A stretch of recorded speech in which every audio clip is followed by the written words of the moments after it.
رجال المعارفين والعلماء العاملين وسائر السادة الصوفية المحققين أينما كانوا المشارق رضي الله عنهم بها وإلى حضرته وإلى حضرته وإلى حضرته وإلى حضرته وإلى حضرته بأهل هذا الجماعة لا أولا شيء لله إله الفاتحة.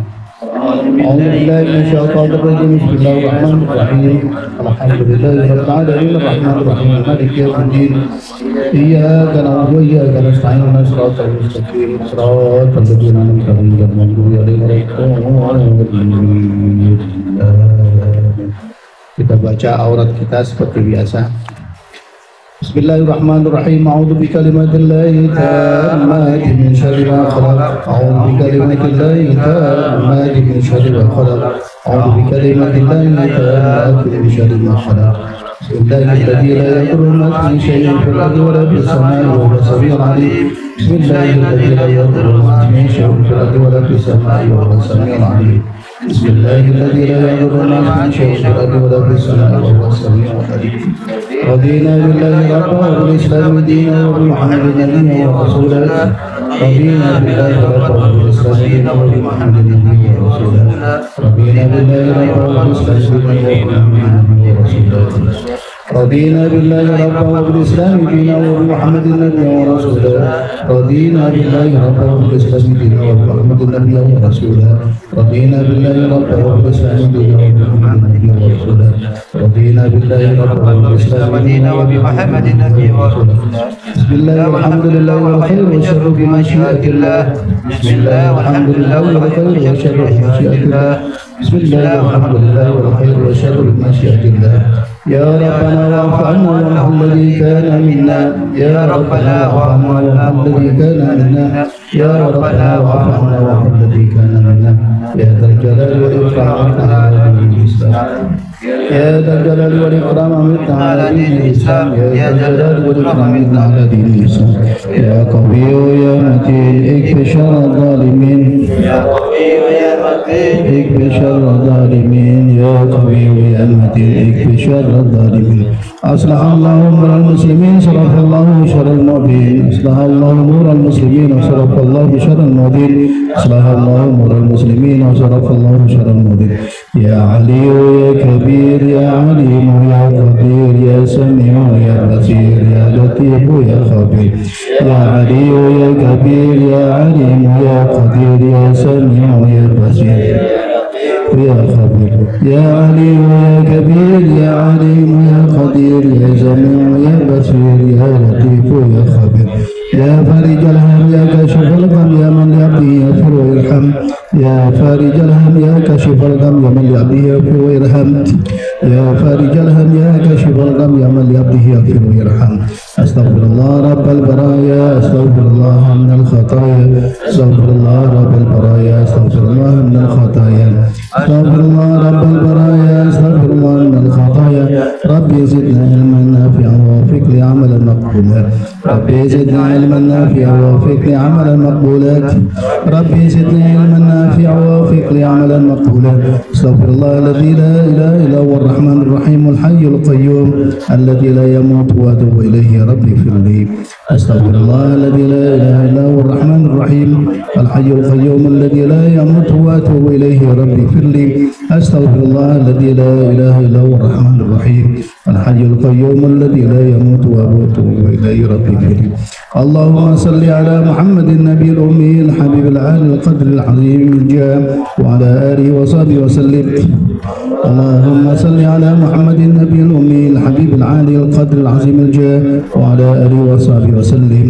اللهم صل على محمد النبي الأمي الحبيب العالي القدر العظيم الجاه وعلى آله وصحبه وسلم. اللهم يا دائم الفضل على البرية يا باسط اليدين بالعطية يا صاحب المواهب الزنية صل على سيدنا محمد خير الورى سجية واغفر لنا يا ذا الأولى في هذه العشية برحمتك يا أرحم الراحمين. يا رب بالمصطفى اغفر لنا ما مضى يا واسع الكرم. يا رب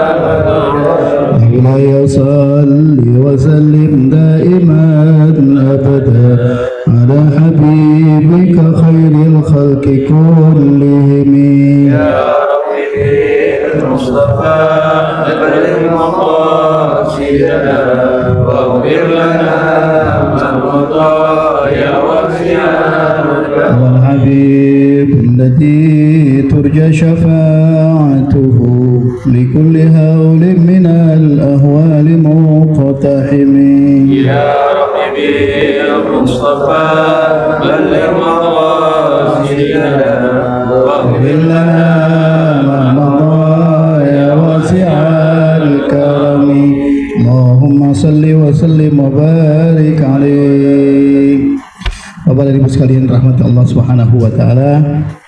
Mobil khusus kita kedatangan tamu hari ini ya sebagaimana tadi disampaikan oleh Ustaz Haji Hanafi di grup, kita ada kedatangan tamu Ibu Kartina beserta dengan suami. Jadi beliau ini di EWI Edukasi Wakaf Indonesia yang punya hubungan dengan BPJPH yang sekarang sedang diberikan kepercayaan itu kepada Pak siapa BPJPH? Pak Haikal Hasan. Pernah dengar Haikal Hasan ya? Haikal Hasan. Jadi ternyata memang di tahun 2025 yang akan datang itu tidak kurang dari sekitar 5 juta sertifikasi halal yang akan diberikan kepada masyarakat Indonesia. Jadi besok nggak ada lagi orang belanja ragu-ragu. Selama ini kita nggak tahu yang namanya belanja ayam, kita makan makanannya itu potong dari mana kita nggak tahu, pokoknya beli di pasar, betul ya? Makanya alhamdulillah hari ini kita terima kasih. Ahlan wa sahlan bi kudumikum ya Syekh. Asy'al fi buyutina ya insyaallah bi du'aikum insyaallah mudah-mudahan nahnu fi barakatin wa afiyah. Amin ya rabbal alamin. Jadi beliau ini adalah produk Mesir, Pak. Gede nggak? Alat-alat 30 tahun di sini. 30 tahun di sini udah jadi orang Indonesia. Makanya Mas, dari zaman Soeharto, Masya alhamdulillah. Jadi istrinya dengan Ibu Kartina. Jadi kami di di salah satu lembaga pemerintah Kementerian Agama sedang mengembangkan namanya produk halal. Jadi sebagaimana saya sampaikan di prolog tadi, tidak ada lagi nanti orang Indonesia yang ragu-ragu terkait dengan produk yang kita makan. Selama ini kita ragu-ragunya luar biasa, kecuali Lebaran. Kalau Lebaran itu kita beli hewan kurban ya, hewan potongan gitu ya. Hewan potongan itu kan yang jelas harus ada labeling halal, termasuk dari Australia, dari India dan seterusnya. Itu labeling halalnya sudah harus jelas ada gitu. Tidak boleh lagi tidak ada. Makanya Bapak dan Ibu sekalian, insya Allah nanti saya minta waktu kepada Bu Kartina untuk sedikit menyampaikan kalimat kalimatain ya, buat karena Bu Kartina juga pasti bisa bahasa Arab udah kalau gitu ya Bu ya Pak ya. Iya ada kalimat bil Arab ya wala. Nah, iya. Jadi orang Indonesia ketemu dengan orang Mesir kayak begini Pak. Alhamdulillah, Masya Allah, berkah ya. Amin ya Rabbal. Ini nggak ada cita-cita punya bini orang Mesir lah. Gak bisa Bang. Nggak bisa. Oh, nggak kuat ya, nggak kuat apa aja tuh. Nggak kuat ngangkatnya karena besarnya gitu ya. Segede-gedenya orang kita kayak Pak RT tuh Pak. Iya, Pak Edi. Iya, Masya Allah. Tegat Masya Allah ya. Selamat datang. Jadi yang saya hormati Ustaz Hanafi, Ustaz Zainuddin, Ustaz Muhri, alhamdulillah, kemudian Ustaz Abbas, kemudian berikutnya ini anak beliau nih, mantu ya, mantu beliau, namanya Agung, alhamdulillah, sering-sering nanti kesini Agung, ya, kita silaturahmi dengan masyarakat, dengan jamaah, kita belajar kitab. Kemudian terima kasih Ustaz Lukman, ya, alhamdulillah udah berkenan hadir, beliau rajin banget ini. Dia mau tahu ada geluduk kayak apa pocong nggak tahu urusan, pokoknya kamu datang aja, silaturahminya kuat insyaallah. Allah panjangin umur, sehat walafiat. Kemudian Pak Wowo juga alhamdulillah rajin, yang sehat ya Pak Wowo ya, berkah hidupnya. Kemudian berikutnya Pak Suryo ya alhamdulillah sehat Pak Suryo ya. Masya Allah, itu jenggotnya panjangin nggak Pak? Iya Syekh betul. Terima kasih, kita doakan senantiasa panjang umur, Surya, ya panjang umur berkah hidupnya, amin. Kemudian Pak Baginda, alhamdulillah hari ini berkenan hadir. Terima kasih, semoga sehat, panjang umur, berkah. Kemudian Pak, kenapa? Hujanan? Iya, emang lagi hujan. Udah lagi hujan. Kemudian Pak Dedi, alhamdulillah, makasih berkenan hadir juga. Kemudian Pak Suwandi, ada lagi di sini Pak Suwardi namanya itu. Suwardi ada satu lagi. Ya alhamdulillah kita doakan Pak Suwandi sehat. berkah panjang umur ya. Ya Allah. Kemudian Pak Tony, alhamdulillah sehat. Mang Dore sehat ya. Kagak kurang-kurangnya Fatihah gitu kemarin. Masya Allah ngangkat tuh penyakit. Iya, lagi kemarin ngirkung aja buat am ngasih tahu kemarin tuh. Ikiana gede Bang Dore lagi. Kalau nggak sakit ya, nggak tahu di mana sehat. Oh, itu belajar selama ini nggak pernah sakit dia. Tahu sakitnya baru kemarin jadi sehatnya nikmat ya. Masya Allah. Terus sehat dah. Ya amin ya rabbal alamin. Kemudian orang tua kita Pak Haji Ican, insya Allah sehat walafiat berkah hidupnya. Nah ini ada sahabat saya namanya Pak Gus Fernandes, ya asli Padang. Emang kalau Padang begitu namanya? Fernandes. Ya, iya kan? Leonardo, wah itu orang-orang Padang. Betul, di sini juga ada orang Padang kemarin tuh. Siapa? Mana orangnya Pak? Pak siapa? Pak Jasdi, alhamdulillah. Iya. Jadi Bapak dan Ibu sekalian, sebelum nanti Bu Kartina nanti akan bicara terkait dengan BPJPH sedikit, saya ngundang tadinya Pak Mas Min, tapi Mas Min nggak kelihatan hari ini karena kita lagi sedang mengusahakan produk halal. Nanti kalau orang makan bakso dilihat situ halal jadi halal, jadi enak gitu ya. Kita lagi sedang usahakan, doakan semoga saja nanti bisa melalui fasilitator gitu ya Bu ya, bisa nanti dia mendapatkan, karena UMKM kita kan sangat butuh sekali sekarang ya sertifikasi halal tuh. Jadi kita bantuin aja, kalau boleh mereka nggak bayar kita kasih gitu, pengennya begitu. Kita lagi sedang kerjasama, nanti coba kita koordinasi. Kebetulan kepala cabang BSI di sini sahabat saya, nanti bisa kita komunikasikan dan insya Allah dia bisa memberikan ke kita nanti gitu ya. Ada berapa? Karena di Bogor saya sudah mengusahakan dapat 107 kali 120 berapa? 230 ya, 230 dikali 100 sekian ya, itu kita berikan cuma-cuma kepada UMKM fasilitator itu dari BSI. Dan sekarang kita lagi sedang menembus ke BRI supaya nanti bisa diberikan jadi cuma-cuma. Ini pedagang kita yang ada di sini UMKM, kita usahakan mereka bisa dapat nanti yang depan ini. Jadi nanti ketimbang mereka harus bayar, biasanya kalau lepas begitu itu nilainya bisa sampai 10 juta untuk bayar itu, bayar apa? Sertifikat halal tuh.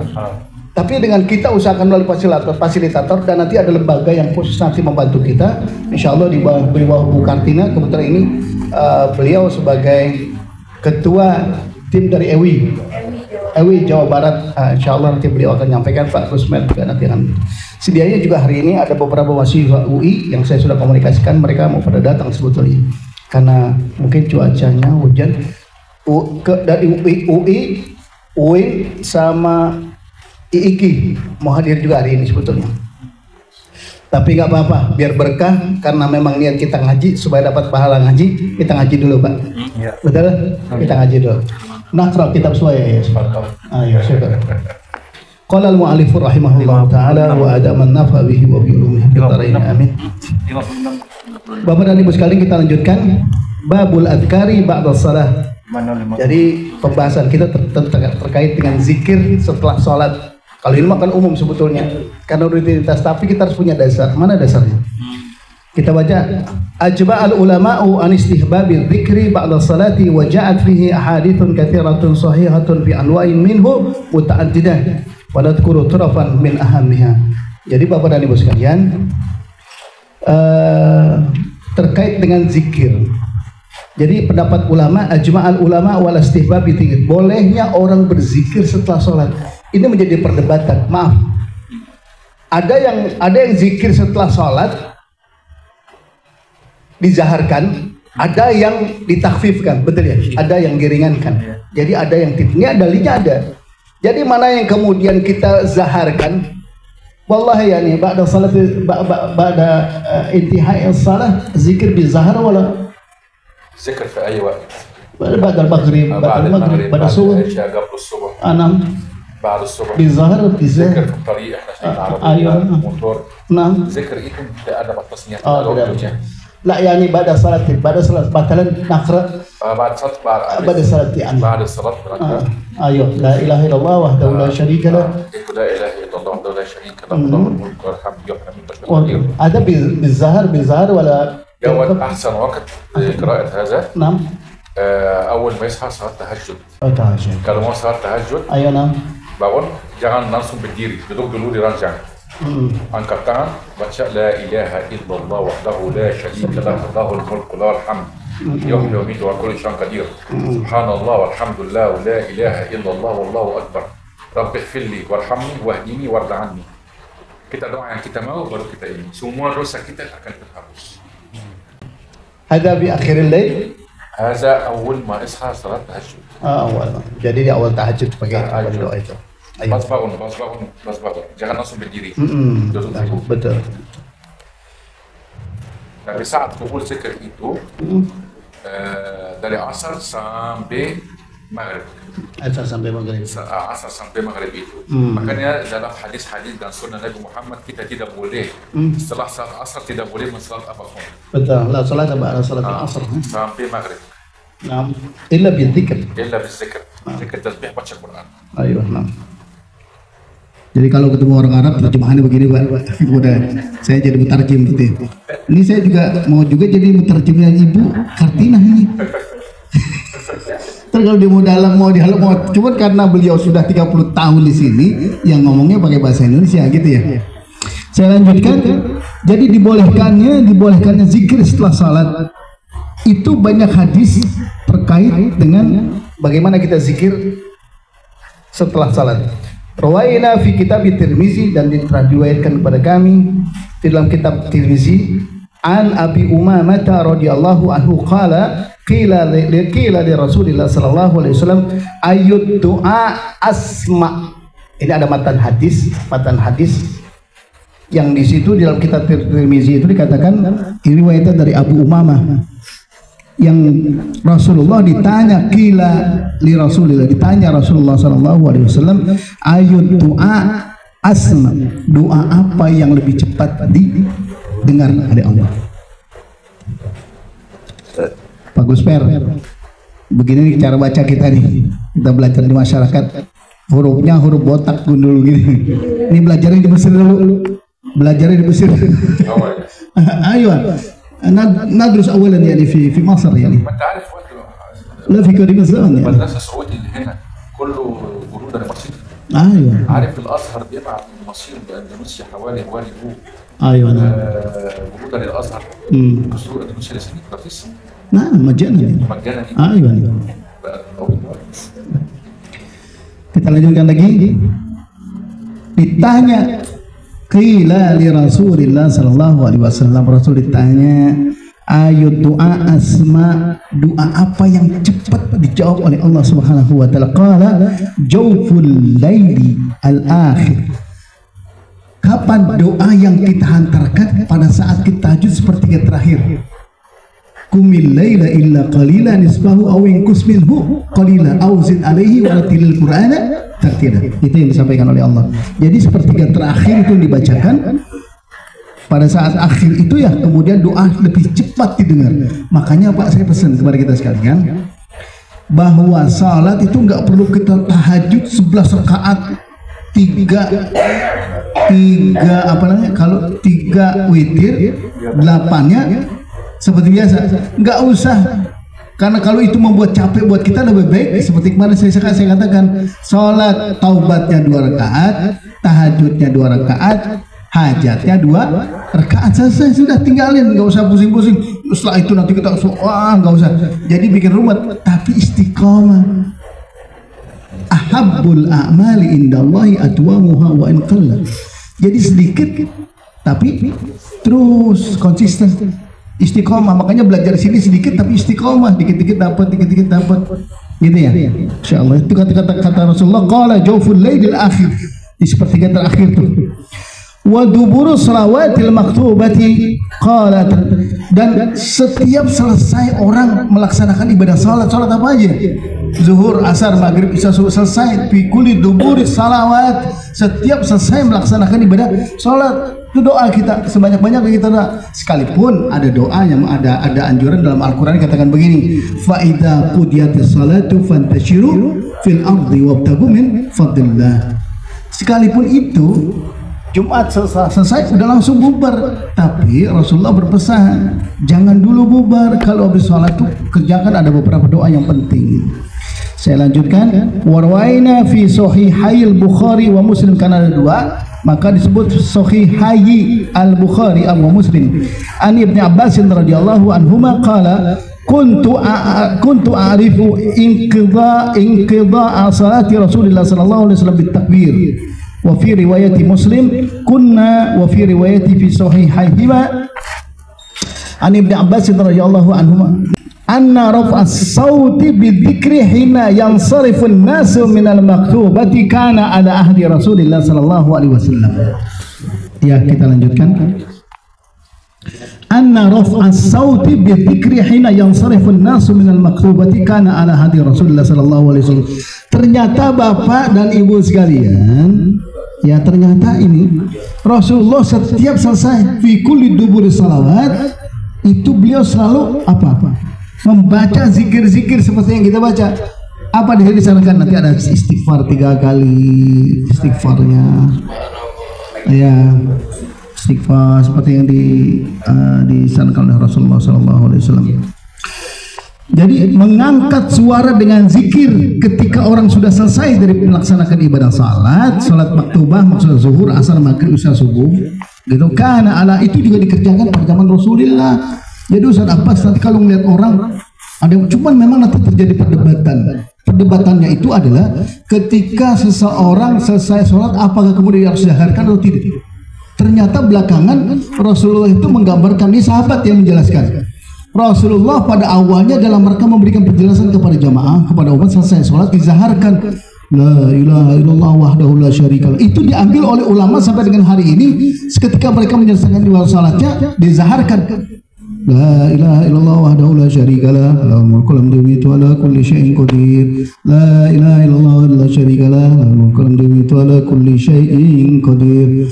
Terus kita baca termasuk kalimat halala yuhallilu tahlil la ilaha disaharkan. Itu dalam rangka upaya dakwahnya Rasulullah dulu. Belakangan banyak kalangan ulama memang yang tidak lagi menyarankan untuk disaharkan. Kita yang zaharkan terus karena memang dalilnya ada. Itu bacaan hadisnya tadi, anna raf'an sauti bidzikri hina yansarifun nasu minal maktubati kana ala hadi Rasul. Zaman Rasulullah begitu bacaan. Wa qala Ibnu Abbas wa rawaina fi sahih Muslim an Thauban radhiyallahu anhu qala kana Rasulullah sallallahu alaihi wasallam idan sarafa min salatihi istaghfara thalathan. Rasulullah kalau selesai salat dibaca apa?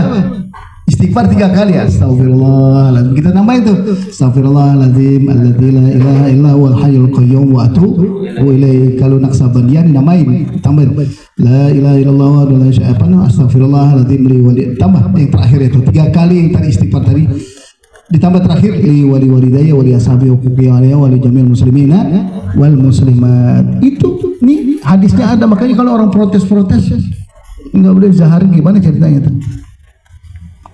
Jadi saya ulangi lagi, karena Rasulullah sallallahu alaihi wasallam idan sarafa min salati, udah selesai salat maktubah maksudnya, istighfar talasan 3 kali beristighfar.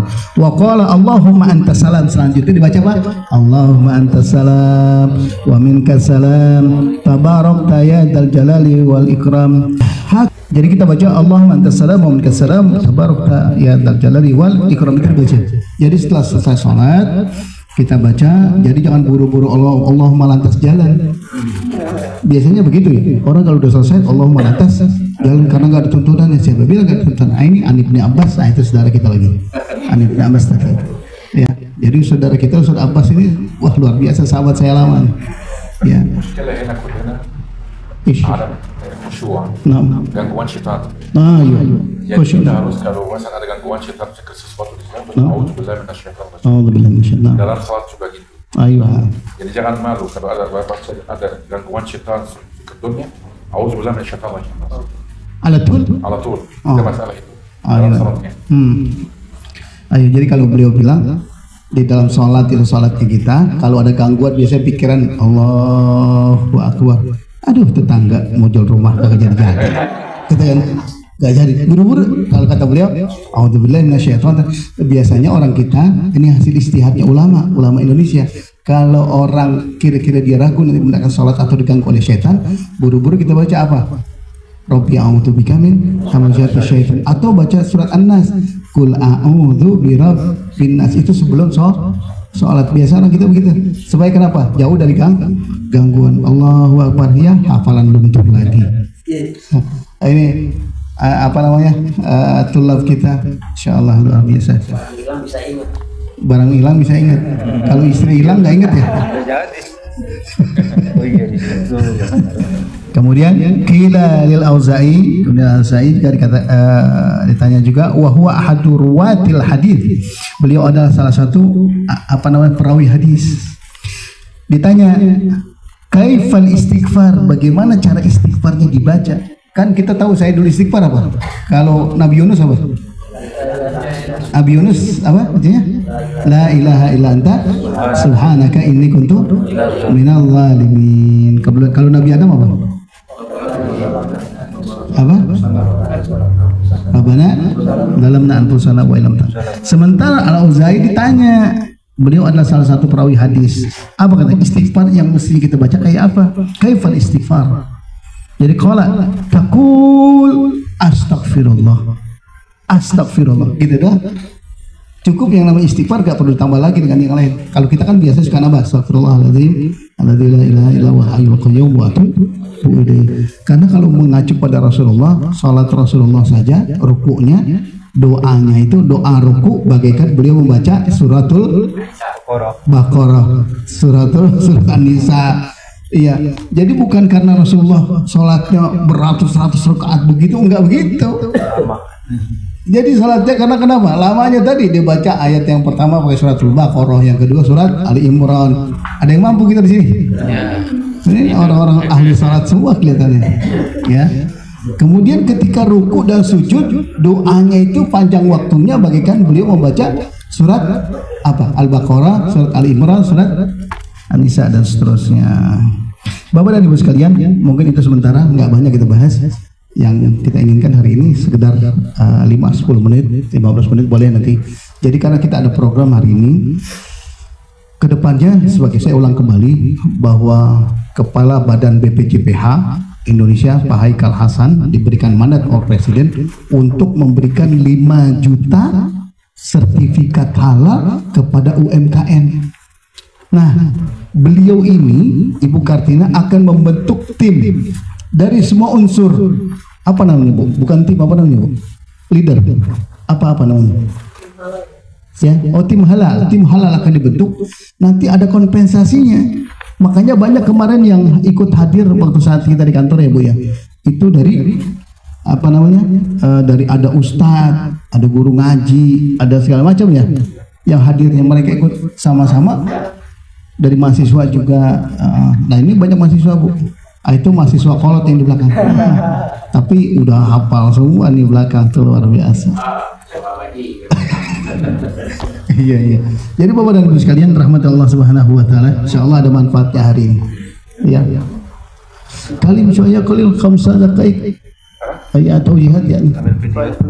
Assalamualaikum warahmatullahi wabarakatuh. Ya, perkenalkan saya Walid An-Naggar. An-Naggar itu, maaf ya saya sebut marga saya itu An-Naggar Ansari.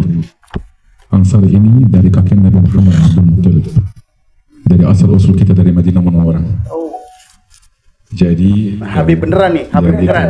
Tapi kita kalau bilang Habib ya sebenarnya, tapi kita nggak sama seperti Habib yang di sini kita nggak pamerkan, nggak boleh haram. Nggak boleh haram. Jadi kita menyambungkan tadi Pak Haji yang tentang masalah zikir dan tasbih itu tidak ada batasnya, tidak ada waktunya. Lebih baik kita jalan, jangan fikir dunia, fikir tasbih dan zikir. Dan kita kebanyakan kan baca salawat Nabi.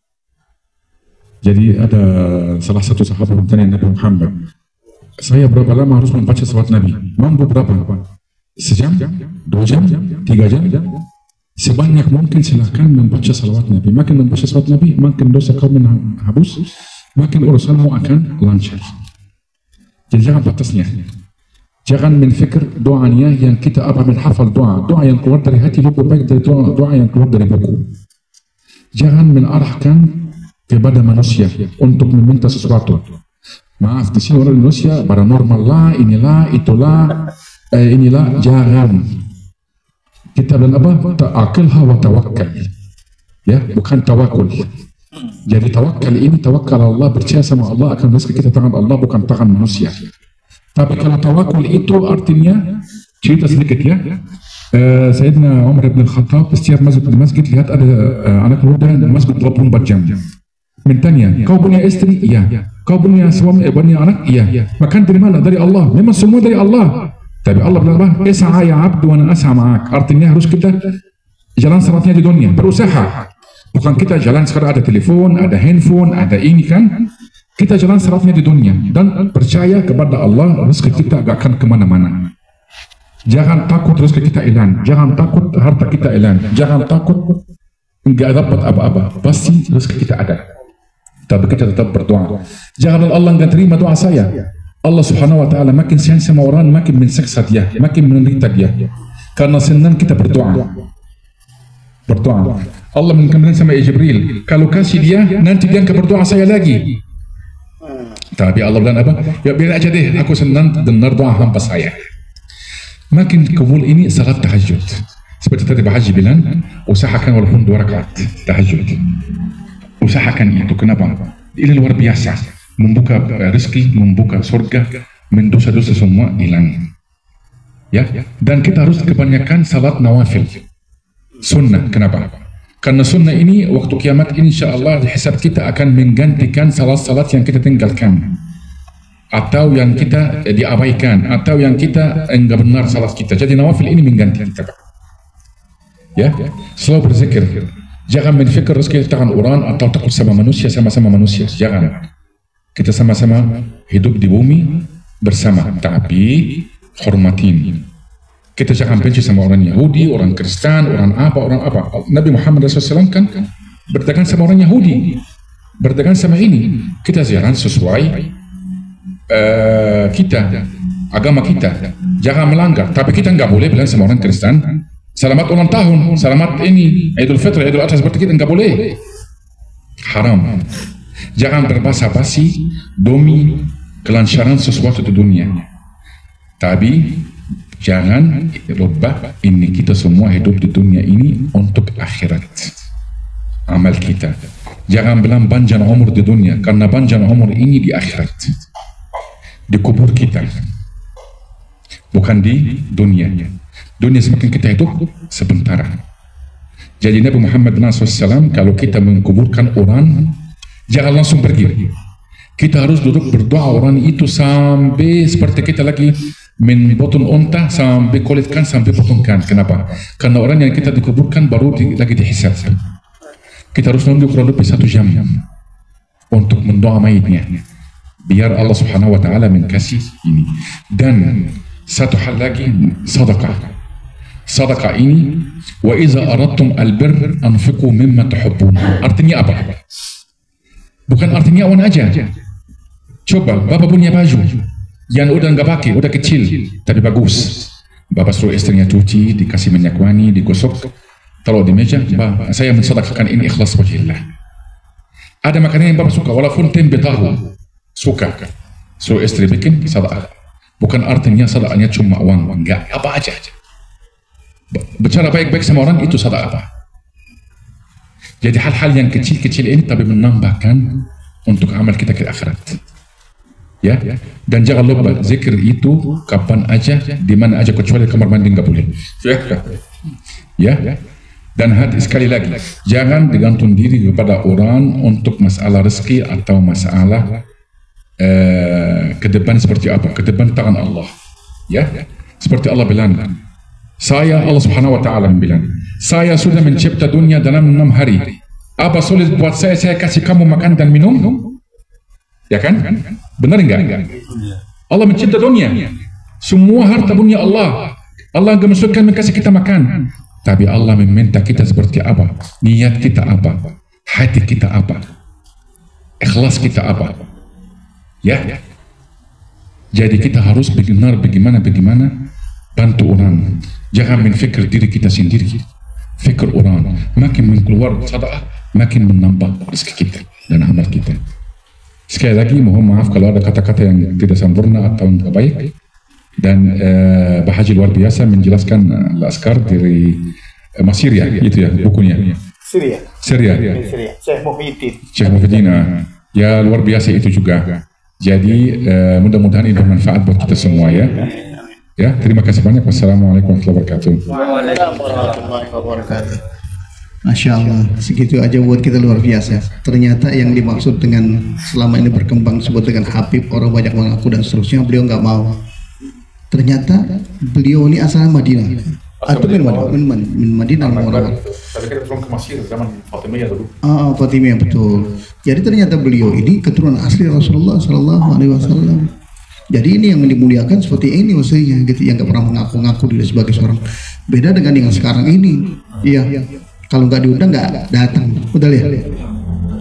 Betul. Ya benar. Iya. Kumpul-kumpul kemarin di istana kemarin suruh saya datang aku oh gitu ya? Ngapain ya? Nggak mau datang. Iya beliau. Nah ternyata memang itu realita buat kita sekalian. Makanya kita memilih guru itu, memilih orang yang kita jadikan mursyid, jadikan buat jalan kita sampai akhir itu harus kita pilih betul.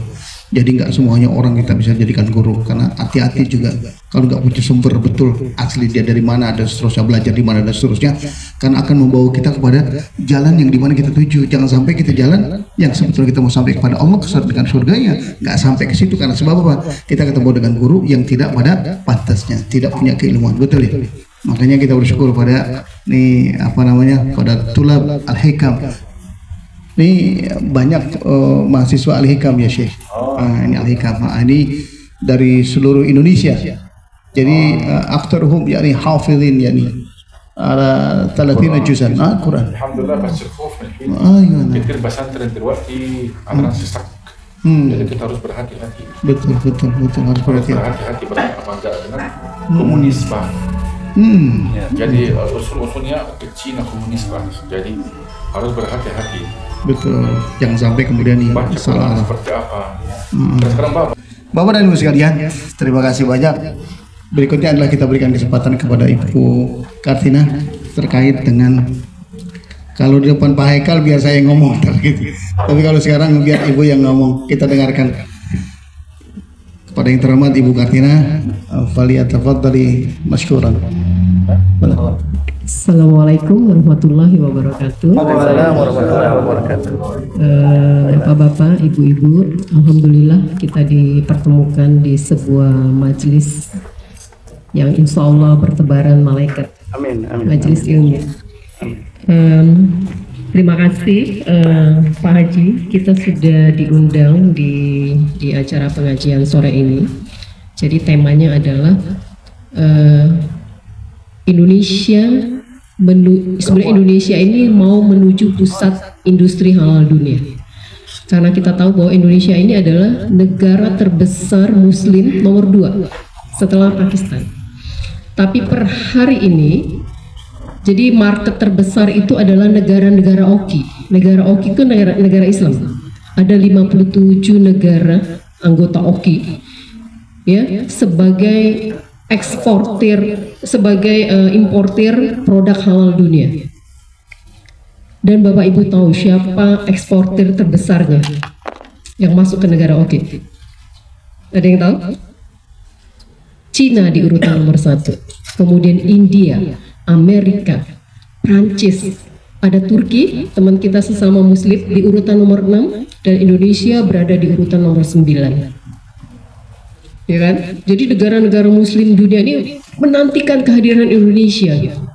Makanya insya Allah sudah dicanangkan Indonesia ini mau menjadi pusat produksi halal dunia karena sudah seharusnya. Nah ini dia yang menjadi program kita bersama, yang menjadi cita-cita kita bersama. Semua produk makanan minuman yang beredar di Indonesia, yang diperjualbelikan di Indonesia itu wajib punya sertifikat halal karena ini jaminan, benar gak? Ya kan? Jaminan dibuat kita semua gitu. Ada regulasinya. Kalau memang tidak halal itu harus pasang labelnya tidak halal. Sudah dikeluarkan seperti itu ya Pak Nas ya, dari Kementerian Agama. Nah, teman-teman para pelaku usaha, apakah punya usaha, tetangganya punya usaha, sahabatnya punya usaha, saudaranya punya usaha, atau seputaran kita nih, kan kita belanja makanannya seputaran kita. Tarik aja radius 5 km. Apakah mereka sudah memasang label halalnya? Karena itu jaminan. Nah, itu menjadi target kita bersama, ya. Untuk apa? Untuk kepentingan kita. Pada saat kita makan bakso, oh sudah ada label halalnya, alhamdulillah, ya kan? Teman-teman boleh pilih. Contoh misalnya, ada 2 gerobak soto Bogor, ya kan? Yang satu sudah pasang label halalnya. Sudah tahu ya, label halal sekarang warna ungu, bukan lagi warna hijau yang tulisan halal. Sudah tahu ya, udah berubah ya. Nah, ya warna ungu. Jadi kayak wayang ya, di bawahnya tulisan halal Indonesia. 2 gerobak soto Bogor, yang satu sudah pasang label halalnya, yang satu belum. Kira-kira kita sebagai umat muslim, kita pilih yang mana? Ya sudah ada halalnya, karena kita udah tenang nih. Ini sudah disertifikasi nih oleh BPJPH. Ya, halal haram ternyata itu bukan masalah, maaf, babi anjing saja. Tapi prosesnya itu sudah halal apa tidak? Ternyata sesuatu yang terkontaminasi najis pada saat pedagang atau pelaku usaha cuci bahannya, kalau dia melakukannya di kamar mandi, itu cenderung terkontaminasi dengan najis. Yang terkontaminasi dengan najis jatuhnya haram. Prosesnya. Jadi pada saat sudah terpasang label halalnya, itu mulai dari pembelian bahan baku, kemudian transportasinya, bahan baku sampai ke rumahnya, sampai ke prosesnya, itu semua disertifikasi. Itu yang dilakukan insya Allah oleh tim kami dari EWI. Kami melakukan itu, melakukan pendampingan ke para pelaku usaha. Baik itu pelaku usaha pedagang online, sertifikasinya nanti akan datang ke rumah, ataupun teman-teman kita yang pedagang yang punya outlet, gerobak, tenda, meja, ya kan, kedai, itu semua kita sertifikasi. Nah, itu menjadi target. Undang-undangnya, ini ada undang-undang. Undang-undang nomor 33 tahun 2014, semua produk makanan minuman yang beredar di Indonesia wajib punya sertifikat halal. Mulai tahun 2025, ini bukan cuma hanya produk makanan minuman, obat-obatan, kosmetik, barang gunaan, ya kan? Barang gunaan itu teman-teman bayangkan, pena itu nanti harus disertifikasi halal. Jangan sampai bahan bakunya dari tulang babi. Sampai ke baju, ini harus disertifikasi halal. Semuanya. Nah, jadi insya Allah tahun 2025 Presiden sudah memerintahkan, sudah menurunkan mandat untuk Kepala BPJPH dan staf jajarannya dan mitranya untuk mensertifikasi 5 juta produk halal. Nah, tadi cita-cita kita seperti kata Pak Nas, kita mau pelaku usaha yang UMKM ini kita fasilitasi. Saat ini kuota tahun 2024 itu sudah habis. Kuota yang gratis, yang halal gratis itu baru nanti di anggaran either April atau Maret 2025. Tapi teman-teman UMKM ini jangan khawatir, insya Allah gitu kan. Ini harus cepat-cepat kita halalin. Insya Allah ada beberapa fasilitator yang akan memfasilitasi teman-teman pelaku usaha untuk mendapatkan sertifikat halalnya. Insya Allah dalam tahun ini. Yang tadi berbayar 230.000, ya kan? Itu nanti ada fasilitatornya. Sebenarnya yang sehati, yang program pemerintah itu juga berbayar pakai dana APBN, tapi pemerintah yang melakukan subsidinya, ya kan? Tadi undang-undang, kalau kita bicara undang-undang, ini seperti kita naik motor atau naik mobil, ketemu polisi tapi nggak bawa SIM. Nah, kira-kira diapain nanti? Karena nanti ada pengawasannya di lapangan, ya kan? Apakah kita ditilang atau cincai di tempat gitu kan? Nah, akan seperti itu. Kenapa? Karena memang harus wajib, ada undang-undangnya, wajib halal, wajib nempel label halalnya untuk kesejahteraan masyarakat, untuk ketenangan kita. Kalau memang dia tidak halal, silakan dia tempel labelnya tidak halal. Jadi masyarakat ini mesti cerdas, ya kan? Dan kita harus punya jaminan bahwa apa yang kita makan itu adalah halal. Terutama untuk generasi muda kita, anak-anak kita, cucu-cucu kita gitu. Generasi emas itu lahirnya dari makanannya yang halal gitu. Nah, ini tentang sertifikat halal. Jadi Kota Depok ya Pak ya, Kota Depok, Kota Bogor itu kita punya programnya, kita sudah punya timnya. Kota Depok sendiri ini kita juga sudah punya tim besar Pak, ada 300 orang P3H. Jadi P3H itu adalah pendamping proses produk halal yang akan mendampingin teman-teman kita para pelaku usaha untuk sertifikasi halalnya. Di Kota Bogor sendiri juga kita sudah besar, Kabupaten Bogor kita besar. Di Jawa Barat ini ada 3.336 P3H dari EWI yang siap mendampingin para pelaku usaha. Karena Jawa Barat ini paling besar UMKM-nya se-Indonesia. Jadi data UMKM Indonesia itu adalah 35 juta.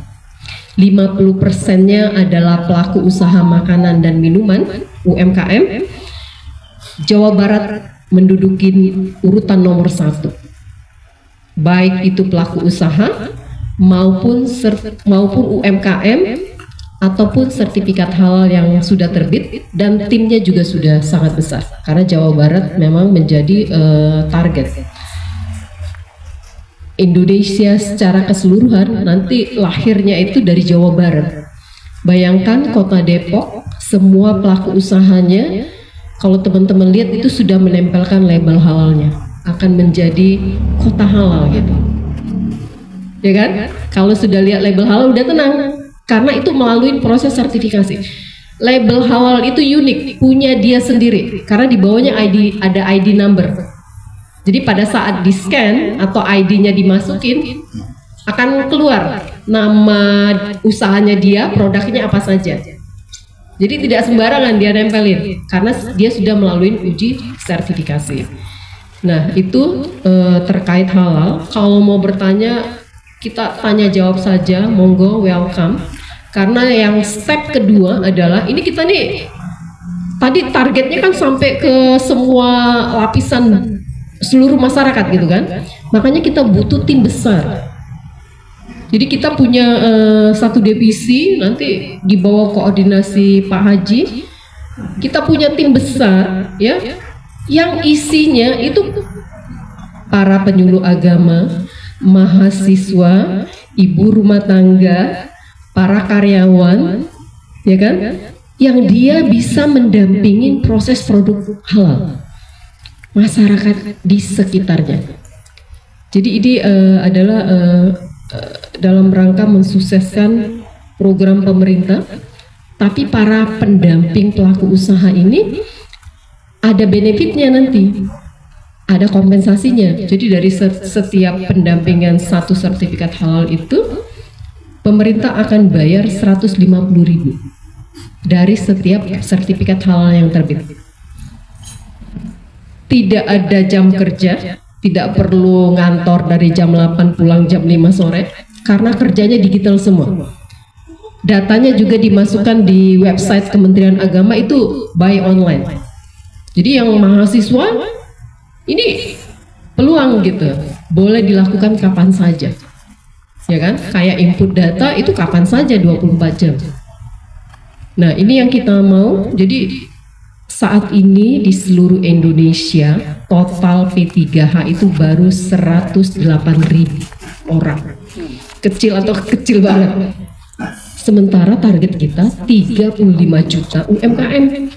Yang tadi dari 50%. Itu masih kecil sekali. Ya kan? Bagaimana kita mau mencapai 35 juta dalam 3 tahun atau 5 tahun ke depan kalau timnya tidak bertambah? Ini yang akan diperbesar. Mungkin kita buka sesi tanya jawab, Pak Haji. Kalau ada yang mau bertanya, Silakan, barangkali ada yang mau bertanya. Kita lebih diskusi saja. Nanti akan dibantu Mbak Ya. Manda sama Pak Gusper. Silakan 1, Ustaz Arif 2, kemudian ada 2, ada lagi mau tanya? Silakan monggo. Ustaz Arif ini. Itu aneh sih, pastinya. Cepat beli lagi ya. Baik, terima kasih atas kesempatannya. Perkenalkan, nama saya Arif. Ingin bertanya yang pertama. Dari mana, Pak? Saya dari Kukusan, Pak. Depok, Kukusan. Dari Depok. Yang pertama, izin cerita bahwa kami memiliki usaha semacam minimarket seperti itu. Waktu itu pernah didaftarkan sebagai toko halal. Sudah dicek bagaimana cara membersihkannya dan alat-alat yang digunakan. Namun sampai sekarang kami masih menunggu, informasinya tidak ada lagi. Jadi waktu itu katanya harus ada toko halal seperti itu. Yang menjadi pertanyaan adalah apakah nanti kami bisa mendaftarkan kembali, karena waktu itu kita sudah didaftarkan. Jadi sebagai toko halal, bukan hanya produknya. Itu yang pertama. Yang kedua, kami juga punya usaha mandiri, yaitu aksesoris kayak jepit rambut, sisir, dan juga beras kemasan kecil-kecil. Apakah itu perlu didaftarkan halal seperti itu? Terima kasih. Mau langsung? Iya, Pak Suwandi, silakan. Monggo, Pak. Assalamualaikum Ibu. Assalamualaikum warahmatullahi. Pertanyaan saya ada 2 Ibu. Yang pertama adalah produk daging kemasan. Produk daging kemasan yang beku itu belum dicuci bersih. Jadi di situ ada unsur najis di dalamnya pastinya, yaitu darah. Kemudian tadi Ibu menjelaskan bahwa prosesnya harus halal, tidak terkontaminasi dengan najis, kan gitu. Nah, yang kedua, produk olahan bakso itu kalau kita lihat di penggilingan bakso itu di sana daging beku itu langsung digiling itu. Kita dari rumah menggiling bakso itu dagingnya udah kita bersihkan, udah kita cuci bersih sampai gak ada darah.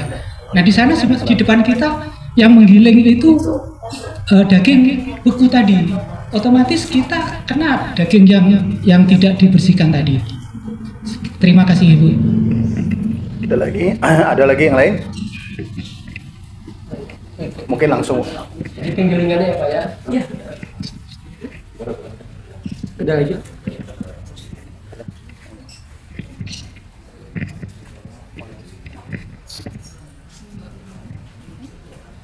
Yang tadi pertanyaan nomor 1 nanti Pak Gusper akan jawab ya mengenai toko halal. Pertanyaan nomor 2 Bu Manda bisa bantu. Assalamualaikum warahmatullahi wabarakatuh. Perkenalkan nama saya Manda. Saya asal dari Kota Bogor ya Pak. Jadi mengenai tadi pertanyaan Bapak siapa punten? Pak Suwandi. Pak Suwandi. Kalau saya baca berarti Bapak pengusaha bakso ya Pak? Oh bukan. Oh di penggilingan bakso. Jadi yang tadi yang pertama di Bapak tanyakan untuk daging kemasan itu masih memiliki darah yang artinya masih najis. Seperti itu. Kenapa? Daging ayam ataupun daging sapi itu kalau yang dijual itu kan bukan di freezer, jadi kita beli itu dalam keadaan. Iya. Nah, sejauh saya menjadi pendamping produk halal ya Pak. Jadi kalau untuk usaha yang mengandung hewan sembelihan itu merupakan produk-produk kritis ya Pak. Artinya perlu ditelusuri mulai dari penanganan saat penyembelihan setelah penyembelihan dan sampai pengemasannya ya Pak ya. Jadi kalau untuk kami sebagai pendamping produk halal, jika ada pelaku usaha yang memiliki produk mengandung bahan-bahan kritis seperti tadi yang sembelihan itu kan ayam, sapi atau hewan-hewan sembelihan lainnya kan Pak. Nah itu kami hanya bisa melacaknya melalui jika bahan tersebut sudah memiliki sertifikat halal. Contohnya produk-produk yang frozen itu kan Pak, sudah seperti dari produknya apa PT Nusantara itu sudah memiliki label halal. Nah kami jadi secara itu hanya bisa memeriksa lewat dokumen ya Pak dari data tersebut. Nah, adapun produk-produk yang belum memiliki kemasan dan belum memiliki label halal itu solusi keduanya itu dilacak ID halal dari RPU-nya atau RPH-nya, rumah potong unggas atau rumah potong hewan. Kebetulan kalau di Kota Bogor itu sudah banyak gitu yang memiliki RPH yang memiliki sertifikat halal. Jadi nanti disebut Juleha ya, juru sembelih halalnya itu memang sudah mengikuti pelatihan sertifikasi sebagai juru sembelih halal ya Pak. Gitu. Jadi kami hanya bisa melacak melalui sertifikat tersebut ya Pak. Gitu. Nah, terkait masalah bakso, untuk kami sebagai pendamping halal UMKM itu belum di ranah kami, itu adalah di ranah reguler ya Pak. Karena nanti perlu pengecekan lebih lanjut seperti auditor dicek juga di proses penggilingannya tersebut. Karena kami tidak bisa menjamin apakah di tempat penggilingan tersebut ada produk non halal yang ikut digiling. Makanya itu untuk produk-produk seperti bakso tidak bisa mengikuti program self declare ini ya Pak. Gitu, tidak mengikuti produk sahati. Mungkin ada pertanyaan lagi Pak? Ya silakan. Saya tambahin ya Pak. Jadi tadi kalau misalnya Bapak menemukan daging kemasan yang tidak ada label halalnya, ya kan? Tidak ada label halalnya, maka dipastikan bahwa dia belum disertifikasi. Saran saya sebaiknya Bapak jangan beli. Ya kan, ada daging sudah kelihatan nih dagingnya, langsung dimasukin kantong terus mungkin dipakum gitu kan, tanpa melalui proses cuci. Kalau Bapak melihat itu, atau misalnya dari kemasan aja yang frozen udah kelihatan ini kok ada darahnya, ada kotorannya. Saran saya sebaiknya jangan dibeli. Bapak beli daging yang memang sudah ada label halalnya, atau Bapak kenal dan melihat sendiri memang mereka melakukan proses pemotongan secara halal. Walaupun sebenarnya sekarang peraturan itu sudah berlaku, juru sembelih itu harus punya sertifikat. Kayak tadi Juleha namanya. Jadi yang sembelih itu gak sembarangan orang Mbak. Sekarang dia harus punya sertifikat. Kemudian rumah potongnya sendiri itu sudah harus punya label halal, RPH. Nah ini buat informasi teman-teman, kalau beli daging di pasar pastikan bahwa itu halal gitu. Kalau misalnya ragu-ragu, ya ragu-ragu tinggalkan. Ya kan? Sekarang kan sudah tahu di informasinya. Kalau ragu-ragu ya tinggalkan gitu. Jadi itulah kenapa wajib halal ini sudah berlaku, dan para teman-teman kita yang pelaku usaha itu wajib ngurusin sertifikat halalnya.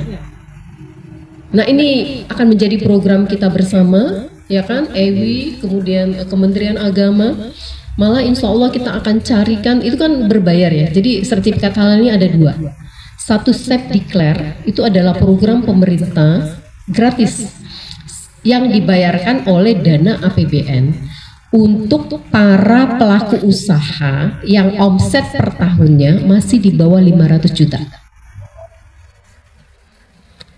Kalau omsetnya per tahun sudah di atas 500 juta, dia masuk ke program reguler namanya. Nah, untuk hewan sembelihan itu cenderung dia masuk ke reguler. Tadi bakso itu ada titik kritisnya. Kalau dia beli daging di pasar yang digiling, itu tidak ada jaminan bahwa tempat gilingnya itu giling daging halal semua. Kita nggak tahu gitu. Makanya kenapa bakso itu tidak masuk ke program Self Declare. Kalau self declare ini kehalalannya itu si pelaku usaha sendiri yang menyatakan ini produk saya halal. Tapi kalau reguler itu ada auditor halalnya, ada penyelia halalnya yang melihat mulai dari pembelian bahan, proses sampai ke pengemasan. Jadi itu Pak, apakah sudah menjawab pertanyaannya? Ya, apalagi kalau Bapak lihat, oh ini ada darahnya, ada apa, sebaiknya tinggalkan. Itu saran saya. Jadi sekarang ini sudah banyak sekali para pelaku usaha itu memang dia berlomba-lomba untuk memiliki label halalnya, untuk disertifikasi, ya kan? Karena masyarakat ini sudah mulai cerdas, sudah sangat cerdas dalam membeli produk yang beredar di pasar itu. Jadi itu syaratnya. Jadi kalau sudah lihat ada label halalnya, insya Allah itu halal gitu, sudah disertifikasi. Untuk pertanyaan nomor 2, mungkin Pak Gusper bisa bantu ya. Toko halal tadi, toko halal ya.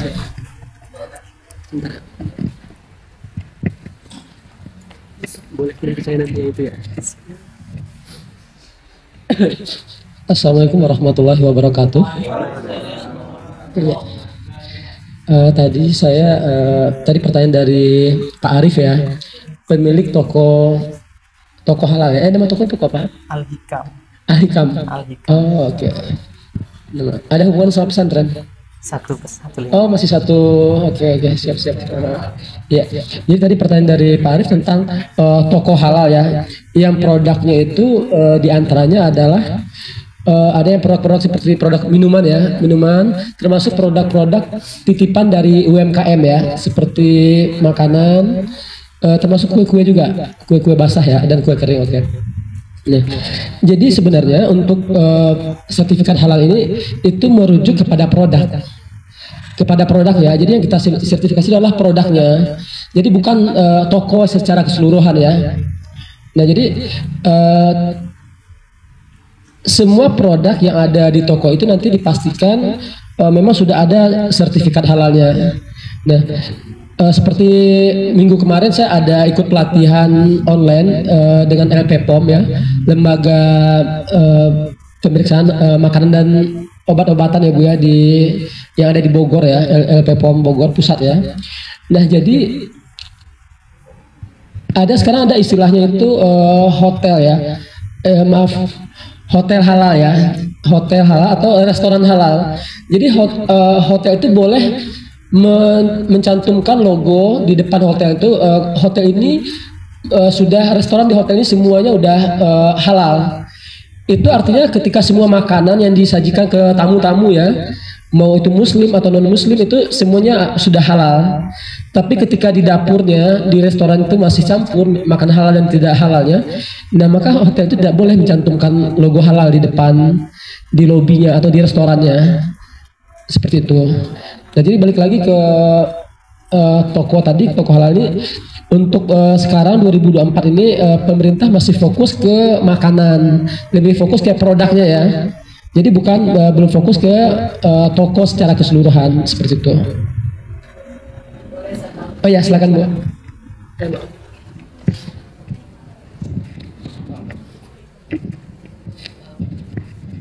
Jadi yang disertifikasi itu produknya Pak. Kalau Bapak punya toko halal, pastikan semua produk yang ada di dalam toko halal itu sudah nempel label halalnya. Kalau produk-produk yang kayak dari pabrikasi yang besar seperti Mayora gitu kan, itu mereka sudah bersertifikasi halal semua.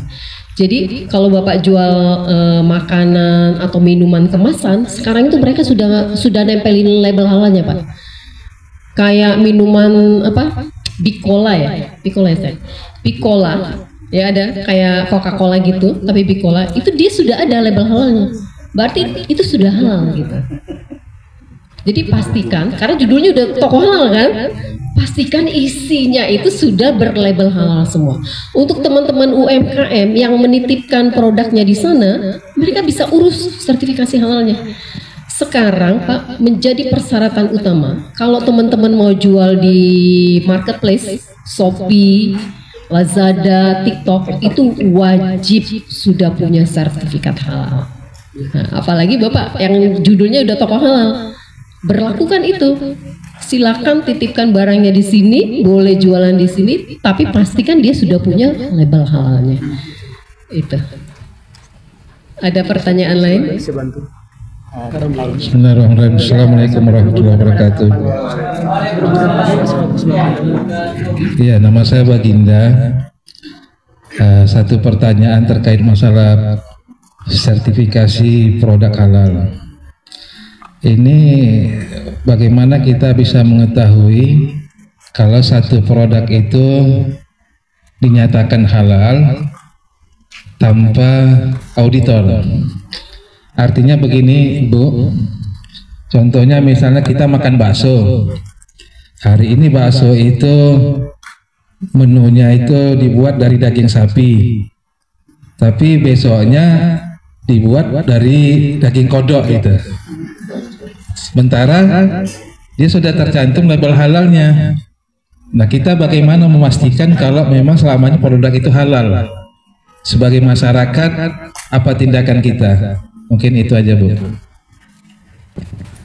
Terima kasih Pak, ini pertanyaannya bagus banget gitu kan. Jangan sampai hari ini jual bakso daging sapi, besok baksonya haram gitu kan.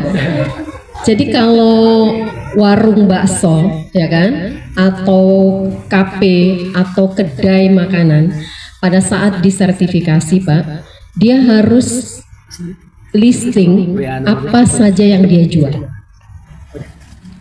Misalnya dia bakso tahu, bakso tetelan, bakso bakso goreng gitu kan, bakso telur. Itu kalau dia jual kan ada menunya tuh. Kalau dia jual 10 item produk, itu semua disertifikasi. Itu diulik Pak satu-satu. Bakso telur ini apa saja bahannya, dia harus laporkan. Ada telurnya gitu kan, ada terigunya, ada dagingnya gitu kan. Bakso tahu ini beda lagi bahannya karena ada tahunya di situ. Itu satu-satu Pak. Kalau dia punya 10, sertifikatnya akan terbit sesuai dengan nama produk yang dia ajukan. Jadi tidak bisa hari ini dia jual 10 produk, kemudian minggu depan dia jual produk yang lain. Sertifikat yang pertama ini tidak berlaku untuk produk dia yang lain. Nah, ini kabar baiknya, para teman-teman pelaku usaha yang punya outlet seperti itu ada penyelia halalnya Pak, yang rutin setiap bulan ngecek apakah bahannya masih sesuai dengan bahan yang dia ajukan, sampai beli dagingnya di mana, dan daging itu harus sudah bersertifikat halal, dipotong di rumah RPH yang sudah halal, dipotong oleh juleha yang sudah bersertifikat halal. Kalau daging produk pabrikasi, yaitu kan ada yang toko daging Nusantara. Toko daging Nusantara itu semua produknya sudah disertifikasi. Kalau teman-teman beli daging sapi di toko daging Nusantara itu sudah halal, sudah punya sertifikatnya. Atau teman-teman beli ayam So Good, ya ada kan? Ayam Toko Prima itu semua sudah disertifikasi, sudah halal. Malah itu lebih terjamin Pak daripada bapak ibu beli ayam di pasar. Kalau beli di ayam di pasar itu pastikan tanya pedagangnya, apakah dia yakin ayam yang dia jual itu dipotong dengan syariat Islam, atau dia ambil di RPH mana. Kalau dia sendiri tidak yakin Pak, tinggalkan pedagang itu. Nah ini kan masalah halal haram yang akan dimakan oleh keluarga kita. Tanya, yakin gak dia gitu? Atau kalau dia bisa menyebutkan RPH-nya, Bapak Ibu bisa cek RPH apa namanya, bisa dicek. Nah itu tadi kata saya, kalau yang pabrikasi itu udah jelas sekali, mereka sudah nempelin label halalnya. Kalau ayam di pasar kan dia nggak tempel tuh, ya kan? Tapi pastikan itu memang dipotong secara syariat Islam gitu. Malah pedagang itu bisa kita sosialisasiin juga. Jangan sampai dia jual produknya tidak halal, ayam halal gitu kan, tapi ternyata tidak halal gitu kan. Demikian Pak, apa menjawab? Kalau bilang rasanya godok atau ini, Bapak yang cek sendiri rasanya seperti apa? Enggak ada yang tahu itu kecuali Bapak sendiri merasakan. Iya. Gimana, cukup? Saya mau menambahkan sedikit. Oh, menambahkan. Ya, silakan. Jadi tadi saya hubungan dengan auditor halal ya Pak ya.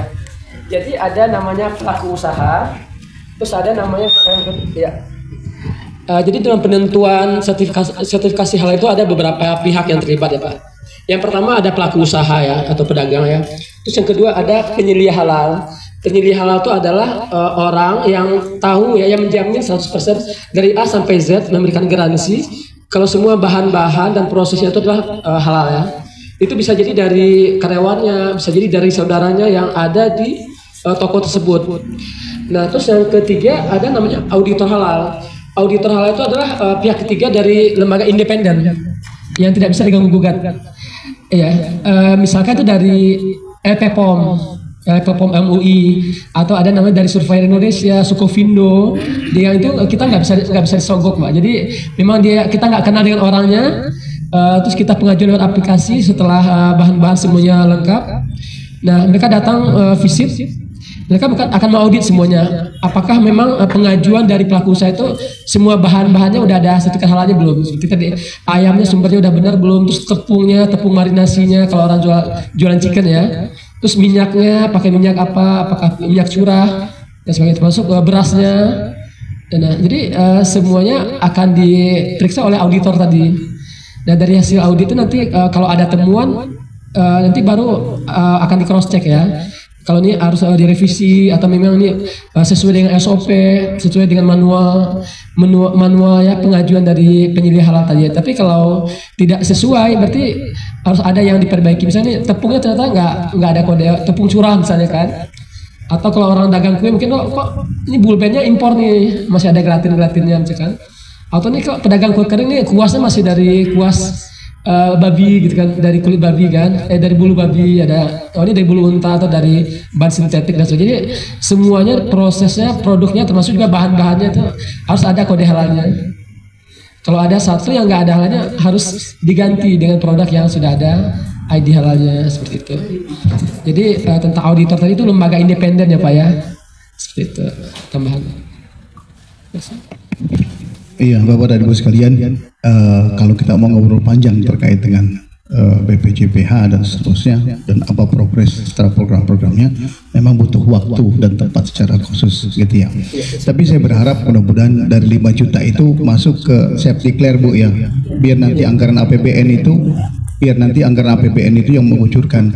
Kalau sekarang kan kita masih berharap ada fasilitator, nanti biar lembaga keuangan lah kita berharap gitu yang bisa membiayai. Tapi kalau nanti di anggaran tahun 2025 itu betul pemerintah akan mengucurkan self declare, artinya UMKM akan mendapatkan sertifikat secara gratis. Itu langsung dari APBN yang dikeluarkan oleh pemerintah melalui instruksi presiden langsung kepada kepala BPJPH. Dan insya Allah mudah-mudahan kalau memang ini bisa terrealisasi, ya sangat membantu. Insya Allah nanti ke depannya betul-betul membantu masyarakat. Jadi mereka tidak dibebani dengan dengan kos seperti yang tadi reguler senilai 230.000 ya. Iya, mungkin bisa lebih di atas itu. Iya, kita tutup sementara sudah sebentar lagi akan maghrib ya. Al-Fatihah.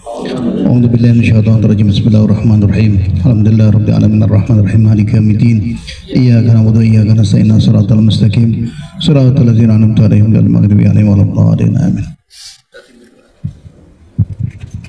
وفضل كريم وفضل رحيم اللهم بحق الفاتحة وبسير الفاتحة وبكرامة الفاتحة وبمعجزة الفاتحة افتح لنا أبواب الخير يا الله، افتح لنا أبواب البركة، افتح لنا أبواب العلم، افتح لنا أبواب النجاة، افتح لنا أبواب الجنة واجعلنا والحاضرين من أحسن الخير.